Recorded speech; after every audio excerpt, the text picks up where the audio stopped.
Di tengah desa yang damai, hidup seorang petani tua bernama Pak Joko dan teman setianya, seekor kerbau yang diberi nama Cokro. Mereka telah berbagi cerita dan perjuangan selama bertahun-tahun. Pak Joko adalah seorang petani yang gigih, dan Cokro adalah kerbau yang setia. Suatu hari, musim kemarau yang panjang datang, dan tanah sawah di desa mereka menjadi keras dan kering. Sumber air yang biasa digunakan untuk mengairi sawah juga kering. Pak Joko sangat cemas karena dia tahu bahwa mereka tidak akan bisa menanam padi tahun ini. Ini berarti mereka akan kekurangan makanan dan uang.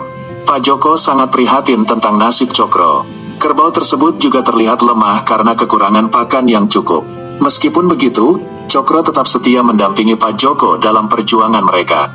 Hari-hari berlalu, dan keadaan semakin buruk. Pak Joko terpaksa menjual beberapa barang berharga yang dimilikinya untuk mendapatkan makanan bagi Cokro dan dirinya sendiri. Namun, hal itu pun tidak cukup untuk bertahan hidup. Pak Joko merasa putus asa karena tidak bisa memberikan yang terbaik untuk Cokro yang telah setia menemani hidupnya. Cokro, meskipun lemah, tetap berusaha membantu Pak Joko membajak lahan yang keras, bahkan ketika dia sendiri merasa lapar. Suatu malam, hujan turun dengan lebatnya. Ini adalah berkah yang sangat dinanti-nantikan. Air hujan membuat tanah menjadi subur lagi, dan Pak Joko dan Cokro dengan cepat menggarap sawah mereka. Mereka menanam padi dengan harapan bahwa musim ini akan menghasilkan panen yang cukup.